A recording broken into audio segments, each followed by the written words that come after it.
आप सभी को राधे कृष्णा दोस्तों। मैं आराधना आप सभी का आपके अपने यूट्यूब चैनल में स्वागत करती हूं। दोस्तों आज मैं फिर से आप लोगों के समक्ष एक बहुत ही प्यारी, बहुत ही अनोखी, बहुत ही दर्द भरी अपने लड्डू गोपाल की एक सत्य लीला कथा लेके आई हूं। तो दोस्तों आज की लीला कथा आप लोगों को सुनने और जानने के बाद ना आप लोगों की आंखें फटी की फटी रह जाएंगी और बहुत कुछ सीखने और जानने को मिलेगा। और निश्चित रूप से आप लोगों के आंखों से आंसू आने ही आने हैं, क्योंकि आज की लीला कथा बहुत ही दर्द भरी है, बहुत ही दुख भरी है।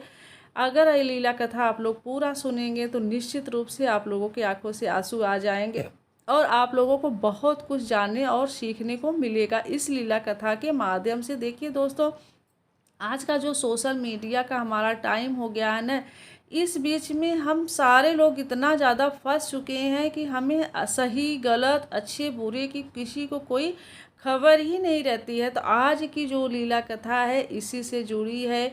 और कैसे एक भक्त अपने कान्हा को ले जाके मतलब कि नदी में बहा आई, आप लोग को सुन के ये लीला कथा आप लोगों के रोंगटे खड़े हो जाएंगे, आप लोगों की आंखों से आंसू आने लगेंगे। तो आज की जो लीला कथा हम सुनाने जा रहे हैं दोस्तों, वो है गीता जी का। गीता जी जो हैं द्वारिका की रहने वाली हैं, ठीक है। वहाँ जो है द्वारिका की वो रहने वाली हैं और द्वारिका में वो रहती हैं। तो वो जो है लड्डू गोपाल को अपने घर में छोटे से, जो जैसे आप हमारे लड्डू गोपाल को देख रहे हैं ना, ठीक लगभग इसी साइज के 3-4 नंबर के जो लड्डू गोपाल आते हैं, उतने ही बड़े से उनको एक मैया दी थी उनको, लड्डू गोपाल को, और बोली थी कि बेटा तुम इन्हें मतलब कि अपने घर में रखो। और ये साक्षात कान्हा है, साक्षात कृष्ण भगवान है, तुम इन्हें मूर्ति मत समझना। तुम्हारे साथ ये रहेंगे तो तुम्हारी कायाकल्प ही बदल देंगे, तुम्हारे भाग्य बदल देंगे। और तुम्हारे साथ ना कुछ करने आए हैं, तुम्हारे लिए कुछ करने आए हैं, इसलिए मैं तुम्हें दे रही हूँ। और तुम इन्हें अपने पास रखना, हमेशा आजीवन अपने पास रखना और इनकी सेवा करती रहना, सच्चे भाव से इनकी सेवा करती रहना। तो गीता जी बोलती हैं ठीक है मैया, मैं ज़रूर इनकी सेवा करूंगी। और बड़े खुशी खुशी अपने घर वो लड्डू गोपाल को लेके आती हैं और जो है उनकी सेवा करती हैं। तो जब शुरुआत में ना उनको इतना मतलब कि उनका इतना अच्छे से सेवा वो करना शुरू करती हैं कि उनको मतलब कि तरह तरह के जो है भोग लगाने, तरह तरह के वस्त्र पहनाने, तरह तरह के उनके श्रृंगार करने, उनको लाड लगाने, उनसे बातें करने, उनका मतलब सब कुछ एक छोटे से बच्चे की तरह उनका ध्यान देती थी और बहुत ही प्यार करती थी। इन सब के बीच जो है वो थी थोड़ा सा सोशल मीडिया पे दोस्तों, और वो भी जैसे कि यूट्यूब पे वीडियो डालती थी, अपने कृष्ण कन्हैया को दिखाती थी, कृष्ण कन्हैया के बारे में सब कुछ बताती थी, जैसा कि हम लोग आपको भी बता रहे हैं, हम भी वही काम कर रहे हैं।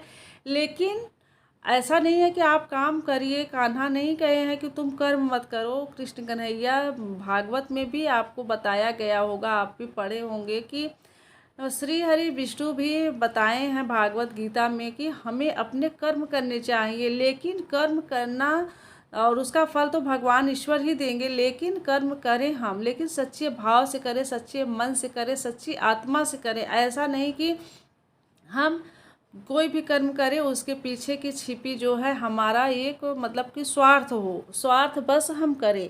तो क्या था कि ये जो गीता जी थी ना, गीता जी को भी सोशल मीडिया का एक लत लग चुका था और इनको कोई बताया कि तुम जो है लड्डू गोपाल की सेवा भक्ति जो करती हो, इससे जुड़ी जो है वीडियो तुम डालती रहो, लोग तुम्हारा देखेंगे।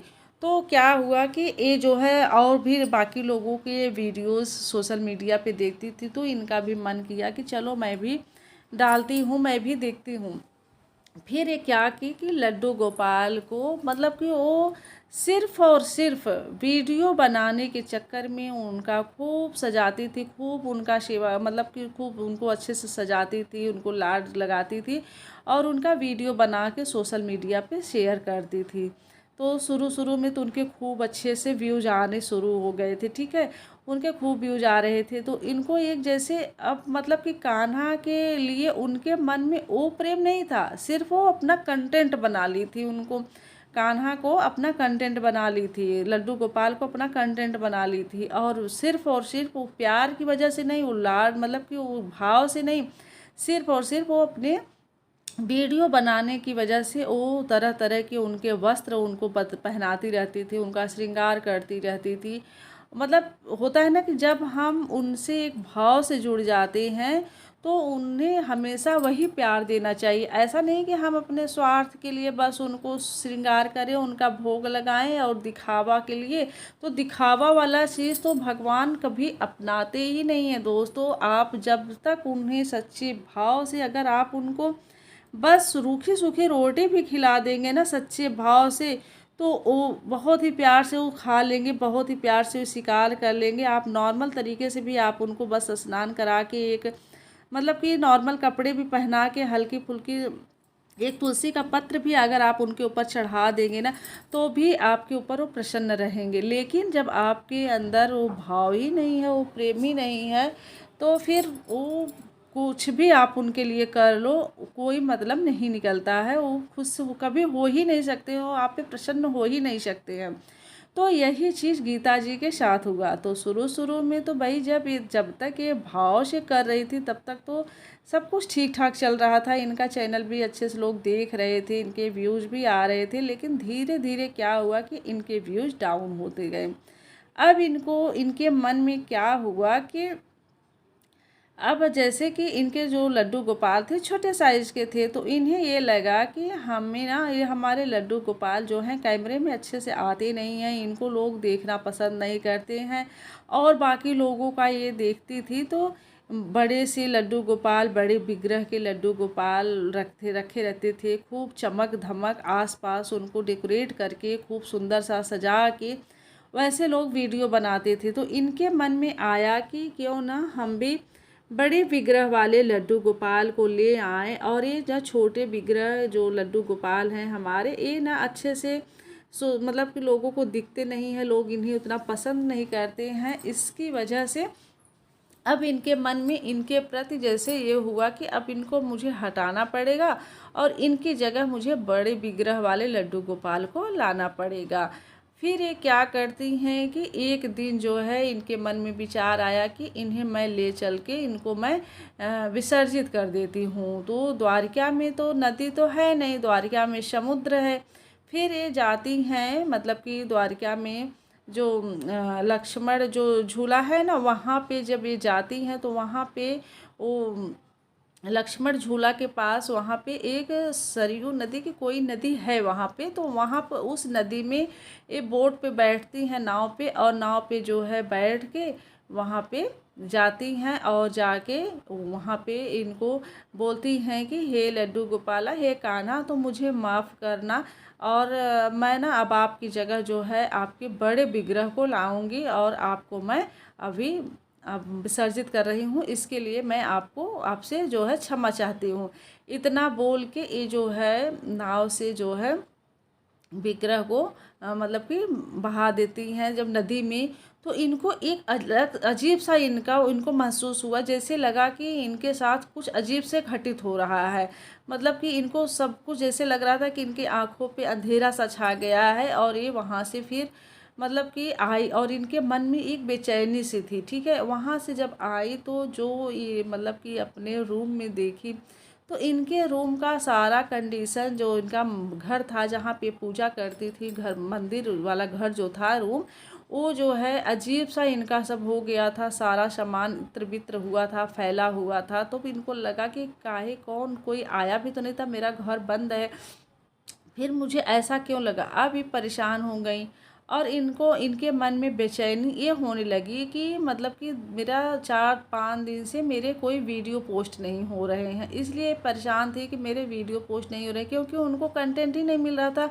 अब कान्हा को तो नदी में विसर्जित करके चली आई, बहा के चली आई, अब किस कान्हा के साथ वो अपना वीडियो बनाए, अब कंटेंट तो उनको मिल नहीं रहा था।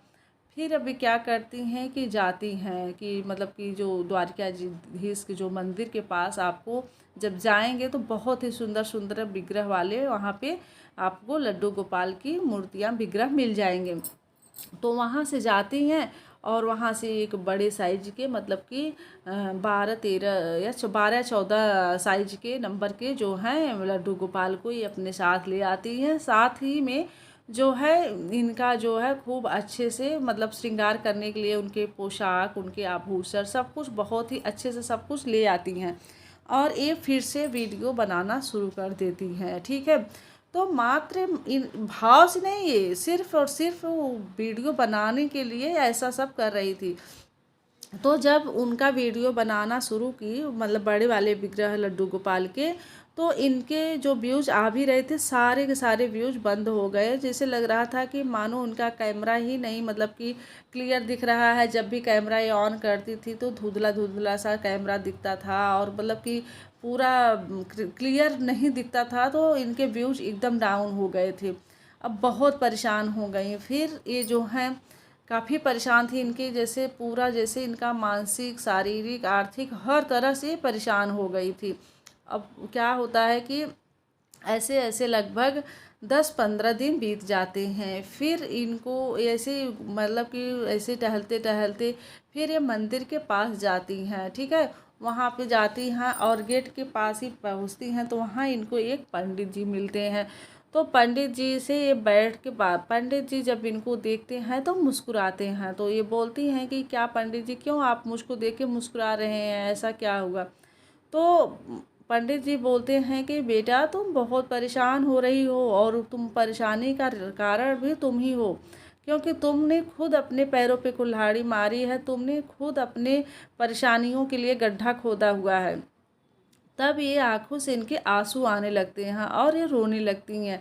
तब ये पंडित जी से सारी बातें बताती हैं, जितनी भी बातें थी सब कुछ ये बताती हैं। अब ये क्या होता है और तो पंडित जी कहते हैं कि देखो बेटा, तुम जो है बहुत बड़ी गलती कर दी है। वो तुम स्वयं परमात्मा को ले जाके अपने हाथों से नदी में विसर्जित कर दी, सिर्फ और सिर्फ अपने स्वार्थ के लिए। तुम उन्हें भक्ति मतलब कि भाव से नहीं उनकी भक्ति कर रही थी, सिर्फ और सिर्फ एक स्वार्थ से उनकी भक्ति कर रही थी। तो देखिए, जब भगवान की भक्ति के साथ अगर हमारा स्वार्थ जुड़ जाता है ना, तो वो भक्ति कभी सफल हो ही नहीं सकती है। निश्चित रूप से वो भक्ति सफल हो ही नहीं सकती है।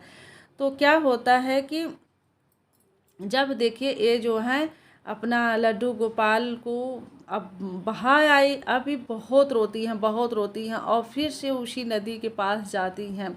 और जो है जब जाती हैं वहाँ पे तो घाट पे बैठ के खूब रोती हैं, कान्हा कान्हा ये मेरे कान्हा, ये मेरा लल्ला बुलाते हुए खूब ये रोने लगती हैं। जब ये रोने लगती हैं तो जैसे मानो कि जैसे उधर से कुछ मछुआरे थे, ठीक है, मछुआरे मछलियाँ पकड़ने के लिए जाल फंसाए थे, जाल डाले थे मछली पकड़ने के लिए, और उसी जाल में जो है इनके लड्डू गोपाल फंस के आए। जब मछुआरों ने जब जाल को खोला तो लड्डू गोपाल भी उसमें फंसे हुए थे, मछलियों के साथ लड्डू गोपाल भी इनके आ गए थे। अब वहाँ पे मछुआरे जो पकड़े हुए थे, अब वो लोग देख के तो बहुत खुश हो गए और वहाँ के आसपास के लोग भी जो थे वो लोग भी बहुत खुश हो गए कि अरे ये तो लड्डू गोपाल खुद पे खुद चल के आए हैं हमारे पास। तो अब मतलब भीड़ जब देखी है ये ना मतलब कि गीता जी, तब ये रो रही थी। जो रोते रोते जब ये आवाज़ सबकी सुनी कि बड़ा आवाज़ हो रहा है, तब ये गई और वहाँ पे जब अपने लड्डू गोपाल को देखती हैं तो दोस्तों इनकी आंखों से इतने आंसू गिरते हैं, इतने आंसू गिरते हैं कि मानो जैसे लग रहा था कि खुद इनके आंखों से नदियाँ बह रही हों। इतने मतलब ये रोने लगी भावुक होके। अपने कान्हा को देखने के बाद ना इतनी खुश हो गई और भावुक होकर इतना रोने लगी, उनको ले के गोदी में और खूब तेज़ तेज़ रोने लगी। फिर वहाँ के सब लोग इनको शांत कराएं और इनसे सारी बातें पूछे, तभी सारी बातें अपनी बताई। फिर क्या होता है कि अब ये जो है अपने घर में लाती हैं लड्डू गोपाल को, और जो बड़े विग्रह वाले थे ना, बड़े विग्रह वाले को भी जो लड्डू गोपाल थे उनको भी रखी थी और इनको भी रखी थी। तो पहले क्या होता था कि अब ये दोनों लोगों की सेवा भाव करने लगी। बड़े विग्रह की जो लड्डू गोपाल लाए थे उनकी भी सेवा करने लगी और इनकी भी सेवा करने लगी। लेकिन इस अब की बार जो है ये मन से सेवा कर रही थी, मन से उनकी भक्ति कर रही थी। जो एक भक्त भाव से जो भक्ति होता है ना, वो वाली भक्ति कर रही थी। मतलब ये स्वार्थ वाली भक्ति नहीं कर रही थी, भाव वाली भक्ति कर रही थी। तो दोनों लोगों की ये भक्ति कर रही थी और उसके बाद जो है इनका मतलब कि सब कुछ बहुत ही अच्छे से होने लगा पहले की तरह। इनका जैसे इनका मतलब कि इनका जो चैनल था वो भी बहुत ही अच्छे से चलने लगा पहले की तरह, और इनके जो घर की कंडीशन थी वो भी बहुत ही अच्छे से हो गई, और सब कुछ ये बहुत ही अच्छे से करने लगी। तो दोस्तों, इस कहानी से आप लोगों को क्या सीख मिलती है, आप लोग कमेंट में ज़रूर बताइएगा। और देखिए, हम जब किसी भी भगवान, चाहे वो महादेव हों, चाहे हमारे कृष्ण कन्हैया हो, चाहे माता रानी हो, अगर हम उनसे स्वार्थ से अगर हम उनसे भक्ति करेंगे ना, तो हमारी भक्ति का कोई मतलब ही नहीं निकलता है। अगर हम किसी के साथ भक्ति कर रहे हैं तो हम उनके साथ भाव से भक्ति करें, बिना स्वार्थ की भक्ति करेंगे, तभी भगवान भी हमारे साथ खड़े रहेंगे, हमारे हर सुख दुख में खड़े रहेंगे। तो दोस्तों, लड्डू गोपाल की जब वो मतलब कि भाव से फिर से दोबारा भक्ति करने लगी, तो मानो कि जैसे जो उनके पुराने व्यूअर्स थे वो लोग भी वापस लौट आए इनके चैनल पे, और उनको भी जैसे अब वो पहले वाली भक्ति दिख रही थी इनके वीडियो के माध्यम से। और जो है इनके लोग इनको पसंद करने लगे, और इनका चैनल पे ज़्यादा से ज़्यादा व्यूज आने लगा और इनको अर्निंग होने लगी। तो दोस्तों, क्या है कि इस वीडियो के माध्यम से मेरा मेन उद्देश्य यही था कि अगर आप भी भक्ति कर रहे हैं तो बिना स्वार्थ के भक्ति करिए, निस्वार्थ भाव से भक्ति करिए। और जो है अगर स्वार्थ से आप भक्ति करेंगे और बस दिखावा करेंगे कि हाँ हम इनको बस सजा के, एक जैसे कोई डॉल होता है ना कि बस आप उनको सजा धजा के बैठा दिए मंदिर में, बस बैठे रहो, कोई मतलब नहीं निकलता है उसका। तो बस वही है, अगर आप भक्ति कर रहे हैं तो आत्मा और अपने मन से भक्ति करिए दोस्तों। तो आज की मेरी लीला कथा यही थी। आशा करती हूँ कि ये लीला कथा आप लोगों को बेहद पसंद आई होगी दोस्तों। अगर पसंद आई हो, थोड़ी भी अच्छी लगी हो, तो कमेंट में राधे कृष्णा ज़रूर लिख दीजिएगा और अपना प्यार और सपोर्ट दीजिएगा। एक लाइक शेयर ज़रूर कर दीजिएगा, ताकि अगर आप अपने फ्रेंड्स फैमिली में शेयर करेंगे, अगर उनसे भी ये गलती हो रही हो तो वो गलती करने से बच जाएं, और लड्डू गोपाल उनसे रुष्ट कभी ना हो, और अपनी प्यार अपना कृपया बरसाते रहें। तो दोस्तों, चलिए आज के लिए इजाज़त चाहती हूँ, मिलती हूँ किसी ऐसी ही सत्य लीला कथा के साथ। तब तक के लिए राधे कृष्णा, हर हर महादेव।